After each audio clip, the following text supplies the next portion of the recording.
사도 바울이 복음을 전하는 데 있어서 정말 큰 방해 요소, 장애물은 의외로 이방인이 아니었습니다. 먼저 하나님의 백성이라고 자처했던 유대인들이었고, 그리고 나중에 예수 믿었던 또 그리스도인들도 그렇게 바울에게는 호의적이지 않았습니다. 특별히 먼저 선택받았던 12명의 제자들은 사도 바울을 제자가 아니라고 하여 그 정체성에 대해서 굉장히 불신임하는 그런 결과를 가져오게 됐죠. 물론 유대인들이 사도 바울에 대하여 박해하고 반대하였던 것은 바울이 전하는 논리가 유대인들이 추구하고 있는 신앙 체계와는 정반대였기 때문에 그렇습니다. 그러면 이 반대는 어떻게 이해할 수 있느냐? 우리가 먼저 서론적으로 이해하고 넘어가야 될 것은 뭐냐면, 우리가 이걸 깨달아야 돼요. 신앙생활 하면서 이건 앞으로 반드시 여러분들이 두 가지 맥락에서 조명을 해야 돼요. 어떤 이야기를, 설교를 들을 때 이거는 구원받는 데 필요한 조건이구나 라고 생각해야 돼요. 그러니까 우리가 신앙생활 하는데 두 가지 원리가 작동하는데, 하나는 구원받는 원리, 또 하나는 구원받은 백성으로서 하나님의 자녀로서 살아가야 되는 원리, 이 두 가지가 투 트랙이에요. 성경은 이 두 트랙으로 쓰여졌어요. 그런데 이것이 혼합이 될 경우에, 또 아니면 이 순서가 바뀔 경우에는 굉장한 문제가 된다 그 말이에요. 유대인의 논리는 이런 것이었습니다. 여러분이 아시는 것처럼 율법을 지켜야 하나님의 백성이 된다. 그래서 할례를 받아야 구원을 받는다는 것입니다. 그런데 바울이 전한 복음은 정반대였습니다. 인간은 율법으로 구원받는 것이 아니라 예수 그리스도의 십자가의 은혜로 구원받는 것입니다. 구원은 하나님이 이루시는 것이고, 유대인의 눈에 바울이 선포하고 있는 이 논리는 매우 위험한 것이라고 생각을 하였습니다. 그래서 유대인들이 예수 그리스도를 핍박하고 급기야 십자가에 못 박은 이유도 바로 여기에 있었던 것입니다. 문제는 조금 더 심각했고, 좁혀서 생각해 보면 지금 계속하여 갈라디아 교인들에게 바울이 선포하며 어떤 때는 사랑으로, 어떤 때는 저주를 받는다라고 하며 강력한 언어로 이야기하고 있는 것들이 무엇이겠습니까? 예수 그리스도를 은혜로 받아들인 성도들 가운데서도 율법의 체계를 혼합하려고 하는 이러한 문제가 심각하게 교회 안에 벌어지고 있었다고 하는 거예요. 오늘 유대인들의 논리는 간단한 겁니다. 그래, 예수도 믿어, 은혜도 필요하지, 십자가로 인하여 구원받는다고 하는 것 인정해. 그러나 그것으로 부족한 거야. 율법도 지켜야 돼. 그래서 할례도 받아야 되고, 그래서 가지가지 율법도 행해야 된다라는 거예요.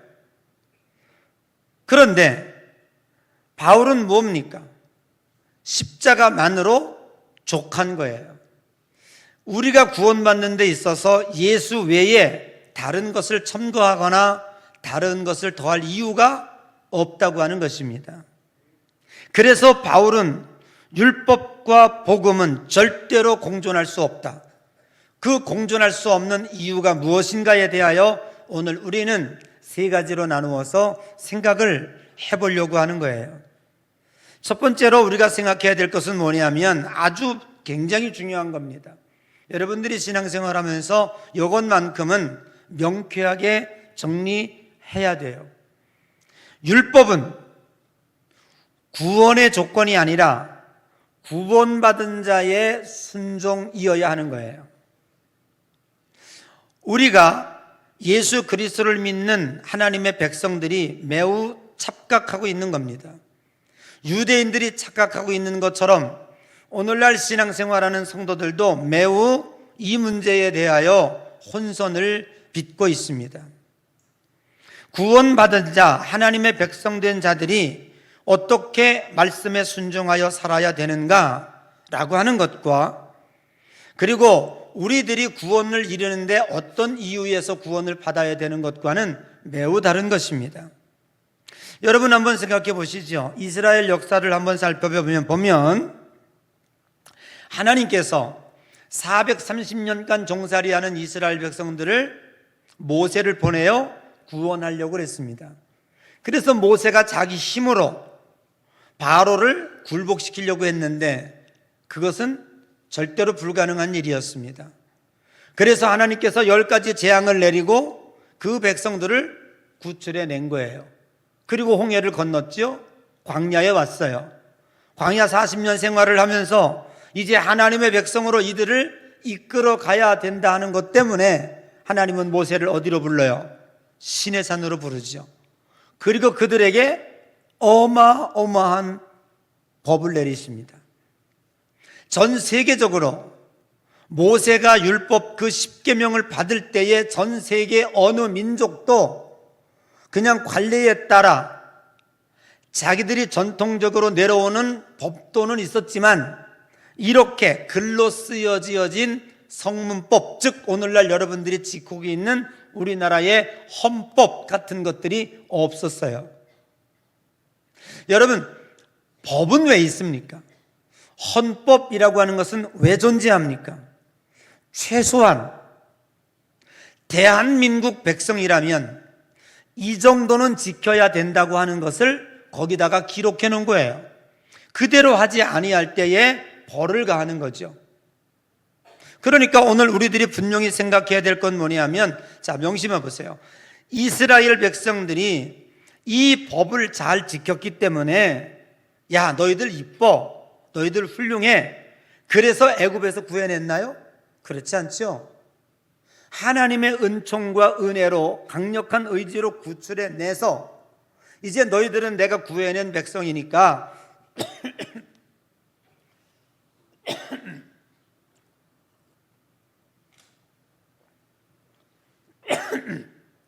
하나님의 백성답게 살아가야 해 라고 하는 것이지요.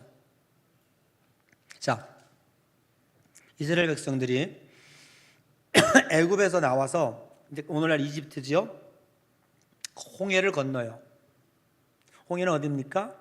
지금 전쟁을 하는 그 걸프만, 그 옆에 있는 게 홍해예요.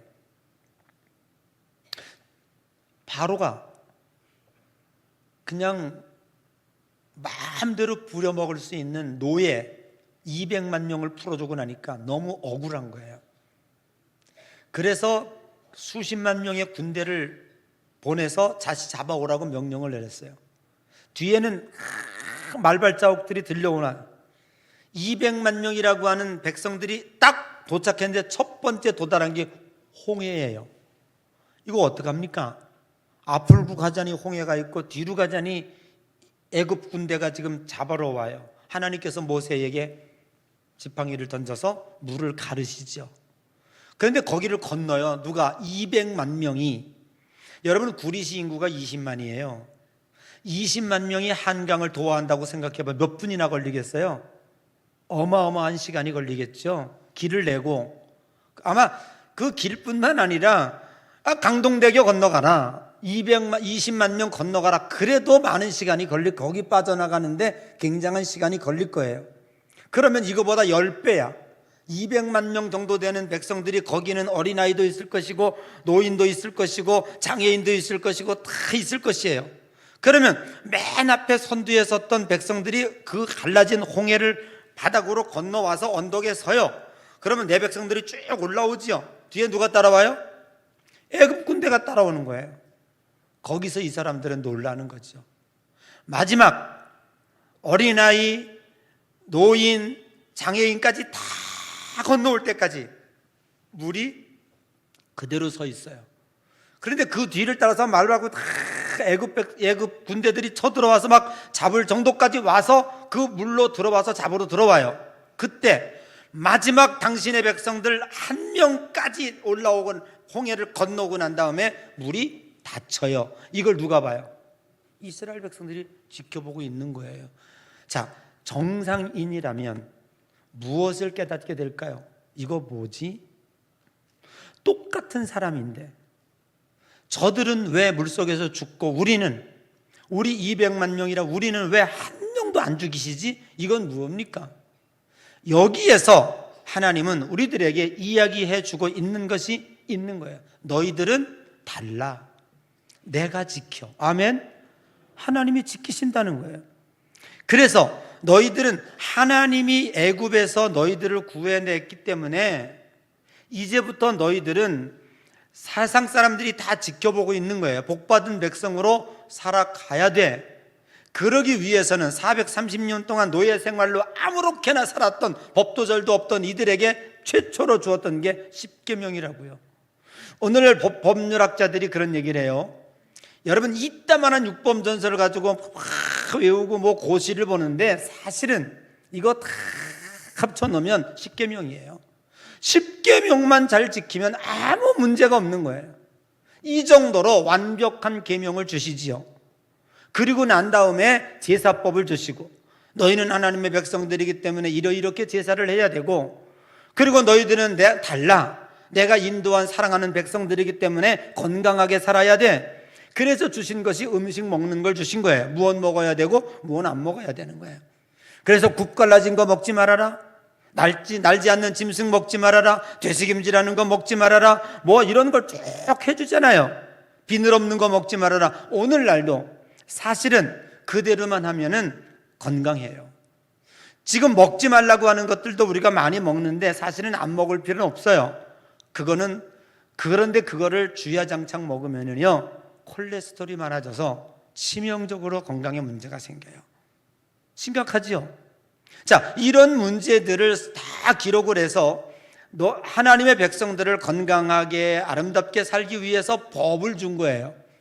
그런데 훗날에 이 사람들은 뭐라고 생각했습니까? 이거를 잘 지키면 하나님이 이뻐하신다고, 그래서 하나님의 더 훌륭한 백성으로 하나님 인정해 주신다고 이렇게 발전한 거예요. 자, 이런 것들이 얼마나 우스운 것인가라고 하는 것이지요. 오늘 우리가 적용해 보면 효도해서 아들이 됐습니까? 아들이 되었으니까 효도했습니까? 우리는 어느 날 그냥 낳으시고 기르시고 보다 보니까 훌륭한 아들이 되었어.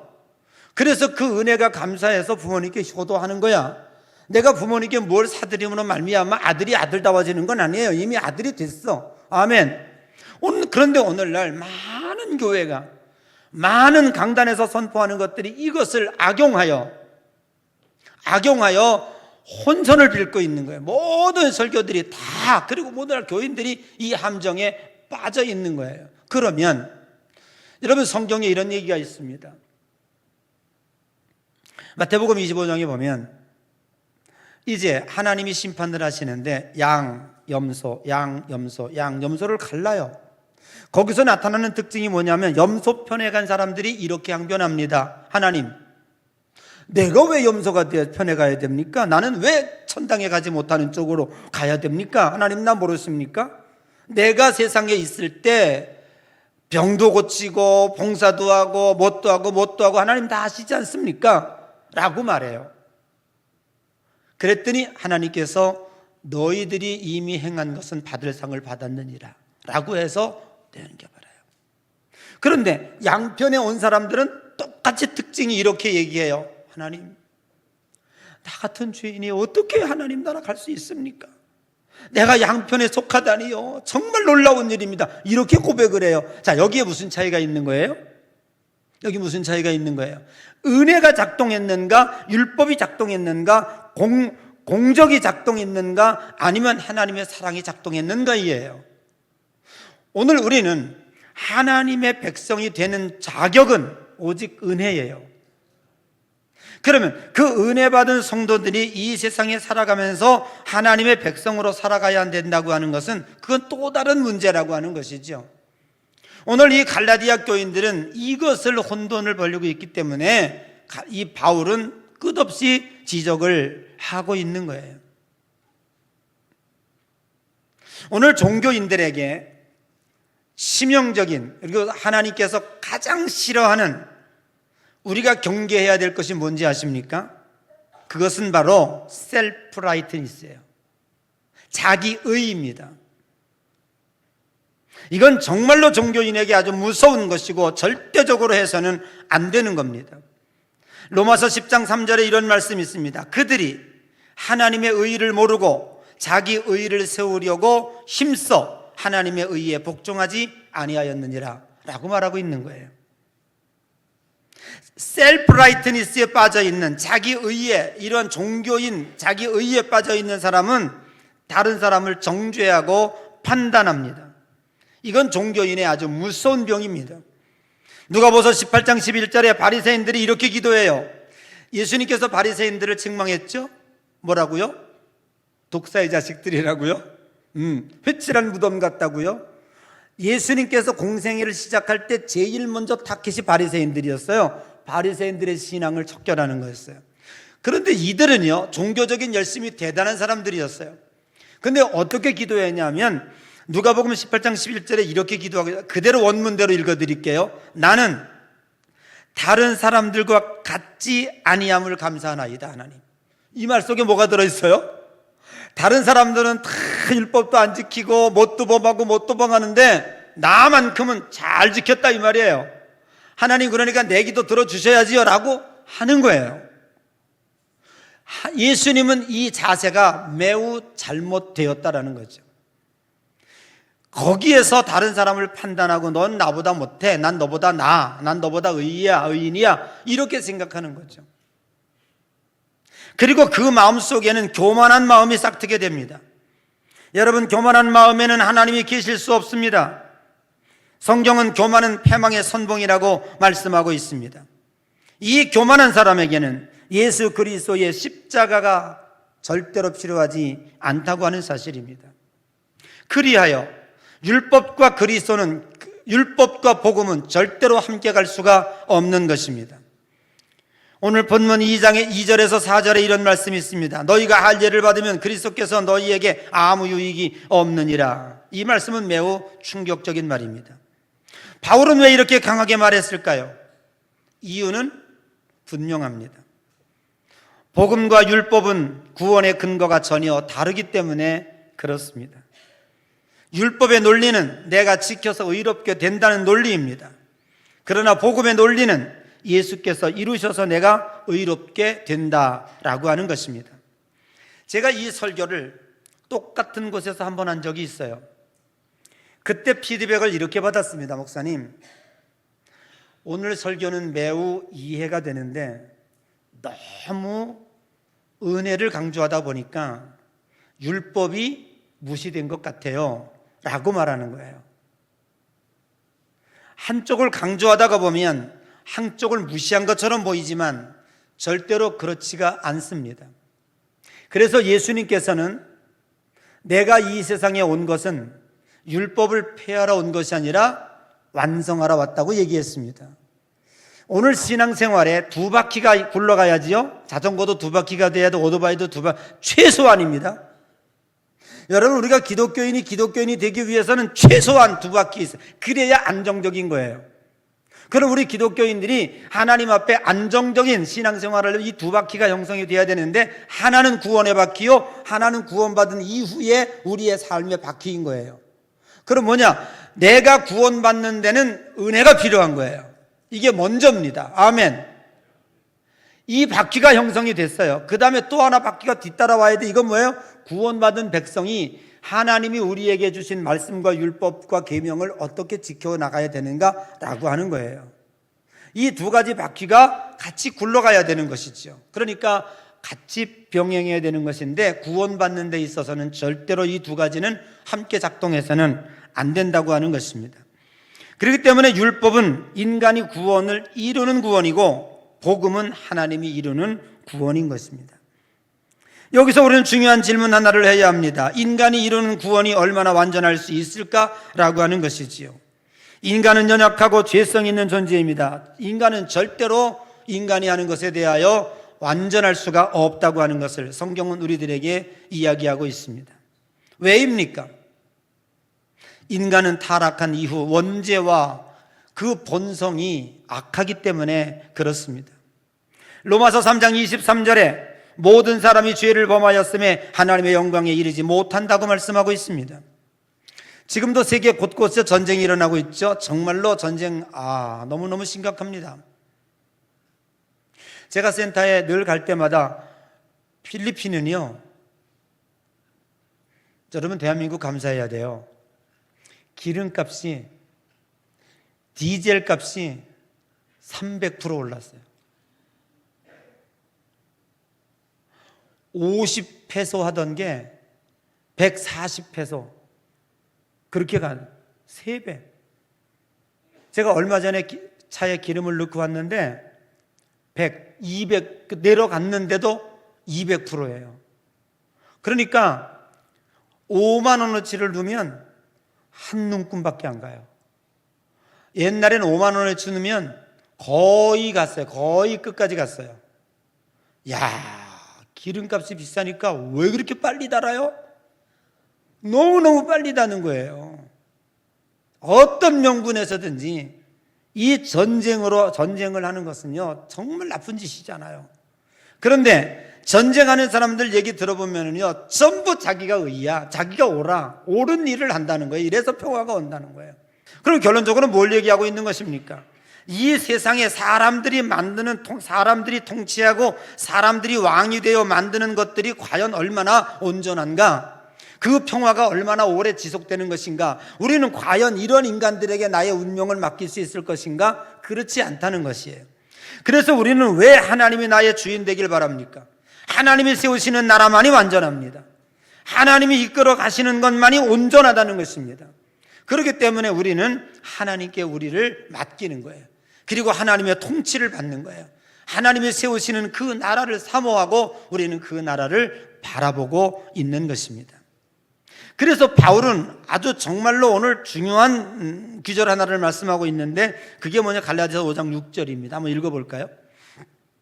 갈라디아서 5장 6절 다 같이 시작.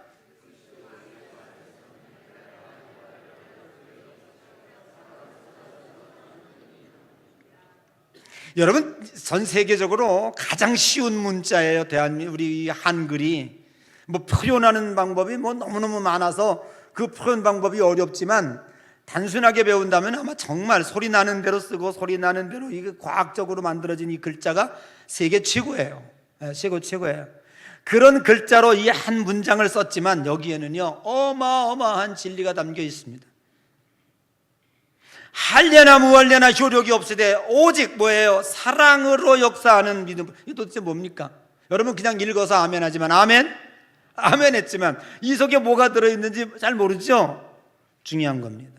사랑으로 역사하는 믿음. 우리의 믿음은요, 내 공적으로의 믿음이 아니에요. 사랑으로 역사하는 믿음. 그 사랑은 어떤 사랑이에요?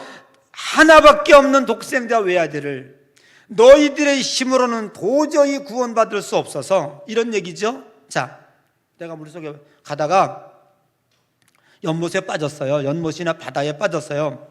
그런데 세계 1등 수영 선수가 누구죠? 혹시 기억나는 선수 있어요? 그렇다고 해요. 거기를 지나가다가 사람이 빠졌어요. 그러니까 자기가 어렸을 때부터 받았던 수영 레슨 강의를 떠올리면서 자유형, 배영, 접영, 또 뭐 있어요? 평영, 저는 개영밖에 못하니까 발은 어떻게 하고 손은 어떻게 하고 하는 걸 다 설명하는데도 이 사람은 수영을 못하는 사람이야. 그 이론을 아무리 말해줘도 그냥 허부서 점점 들어가요. 그런데 수영 금메달 생전 따보지도 못한 수영을 조금 하는 사람이 그 뒤를 따라오다가 보니까 그냥 세계 1등 선수가 강의를 하고 있는데 이 사람은 점점 빠져가 죽어가고 있거든. 그냥 옷 벗고 뛰어가더라서 한 대 패고 해야 돼. 그거 붙잡고 늘어지니까. 그리고 머리채를 가지고 끌어 나왔단 말이에요. 살렸다고요. 그래서 그러면 여기에서 우리는 이런 생각을 해볼 수 있습니다. 기독교와 일반 종교가 다른 것이 무엇인가라고 하는 거예요.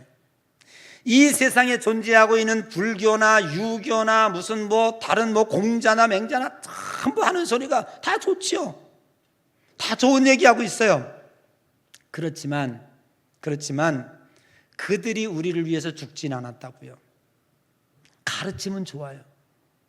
그래서 그런지 전 머시기 대통령 인생의 말년에 그래도 뭔가 종교를 하나 찾아야 되겠다고 2개 펼쳐보다가 어디로 갔어요? 백담사로 가는 불행을 겪었잖아요. 말씀의 진실을 모르기 때문에 여기가 더 좋은 내용이 있구나. 내용으로 말하면 좋은 내용이 있지. 사실 성경으로 보면은 삼류소설맞지도 못한 내용들이 여기 너무 많이 들어와 있어요. 이게 과연 성경인가라고 할 정도의 내용들도 있어요. 결국 그러나 성경은 사람을 살리는 것이고, 아멘, 그건 사람을 가르치는 것뿐이에요. 그런데 여러분 보세요. 그들이 우리를 구원하지 못했다고요. 그러나 예수 그리스도께서 말구육견에 태어나셔서 아주 처참한 몰골의 행세를 가지신 분이 이 땅에 오셔서, 그분이 누구였습니까? 하나님의 아들이었죠. 세계 금메달로 포장은 안 했지만, 세계 그 어떤 것으로도 영광으로 포장을 안 했지만, 말구육간에 냄새나는 몸으로 이 땅에 오셨지만, 이 땅에 오셔서 십자가에서 죽으시고 영원히 구원받을 수 없는, 스스로 아무것도 할 수 없는 원죄에 시달리는 우리들을 머리채를 휘잡고 나오셔서 우리를 구원해 내셨다고 하는 사실입니다. 그래서 사랑하는 성도 여러분, 기독교는 종교가 아니라고 말합니다. 은혜의 복음이고 생명입니다. 종교는 인간이 하나님께 올라가는 길입니다. 복음은 하나님이 인간에게 내려오시는 것입니다. 종교는 인간이 노력하는 것입니다. 그러나 복음은 하나님이 이루시는 것입니다. 그래서 바울은 선언합니다. 율법과 복음은 하나님께 설 수 없다고 말입니다. 우리는 내 의의를 붙잡고 사는 것이 아니라 하나님의 은혜를 붙잡고 사는 것입니다. 우리의 싸움은 내가 얼마나 하나님 앞에 붙어 있는가의 싸움이고, 내가 얼마나 하나님의 편에 설 것인가의 싸움이에요. 그래서 예수 그리스도께서는 요한복음 15장에 나는 참 포도나무여 너희는 가지니 너희가 내 안에 내가 너 안에 있으면 많은 과실을 맺나니 절로 맺는다고 말씀하고 있습니다. 그리고 너희는 나를 떠나서 아무것도 할 수 없다고 말하고 있습니다. 우리는 포도나무의 가지에 불과합니다. 예수님께 찰싹 붙어 있기만 하면 저절로 열매를 맺는 것입니다. 여러분, 우리의 신앙을 경험적으로 고백한다면 무엇입니까? 하나님은 시퍼렇게 살아계십니다. 그리고 하나님은 한번 선택한 사람들에게 철저하게 집요하게 사랑하시고 축복하시고 인도하시고 역사하신다고 하는 사실이에요. 근데 왜 사랑하는 성도 여러분은 왜 이 경험을 실제로 고백하지 못합니까?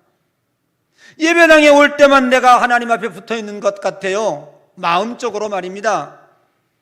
그러나 예배당 문만 나가면 무엇을 먹을까 무엇을 마실까 얄팍한 세상에 취해서 이거 다 잊어버리고 거기에 악수를 두고 사는 거예요.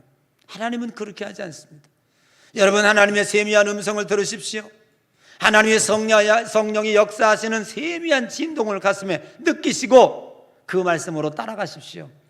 하나님은 여러분들을 이끌어 가실 줄로 믿습니다. 단언합니다. 하나님은 여러분이 행복하시기를, 하나님은 여러분이 이 세상의 그 어떤 사람들보다 승리하고 축복받은 사람으로 살아가기를 하나님은 원하고 계시는 줄로 믿습니다. 이 세상에 어떤 아버지가, 어떤 어머니가 자기 아들을 거지처럼 살기를 내버두겠습니까? 그거를 꿈꾸는 사람이 어디 있겠습니까? 내가 세상에 자식을 낳고 나면 내 자식은 세상에 그 어떤 사람보다 행복하기를 원하는 것이 부모의 마음일 거예요. 그런데 하나님께서 우리를 이렇게 자기 독생자를 버리시면서까지 우리를 구원해 내셨는데 과연 하나님은 여러분을 얼마나 사랑하실까라고 하는 거예요. 그렇다면 문제는 딱 한 가지예요. 내가 하나님을 따라 순종하지 않았구나, 하나님의 세미한 음성을 따라 살지 못했구나 라고 하는 거예요. 여러분, 하나님은 여러분을 사랑하십니다.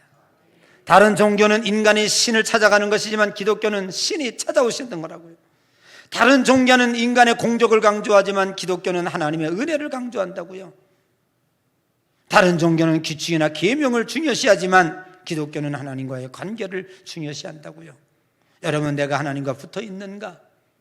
내가 과연 하나님과 친해져 있는가를 오늘도 반성해 보시고 다시 한번 노력하시기를 바랍니다.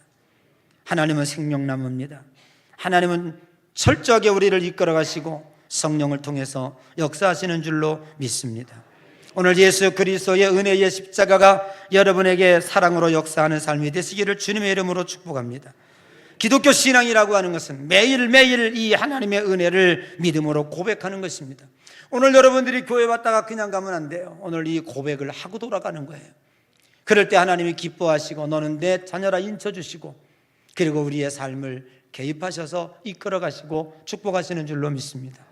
오늘 이 삶의 경험들이 여러분의 삶 속에 오늘 하나님께서 이스라엘 백성들을 사랑하신 것처럼 오늘 저와 여러분들을 사랑해 주시고 우리를 위해서 십자가에 달려 돌아가시는 그 사랑을 표현된 것처럼 오늘 하나님의 그 사랑이 여러분의 삶 가운데 아주 확실하게 가슴 뼈저리게 느껴지며 감사가 고백되어지는 그러한 축복의 삶을 살아가시기를 주님의 이름으로 간절히 축복합니다.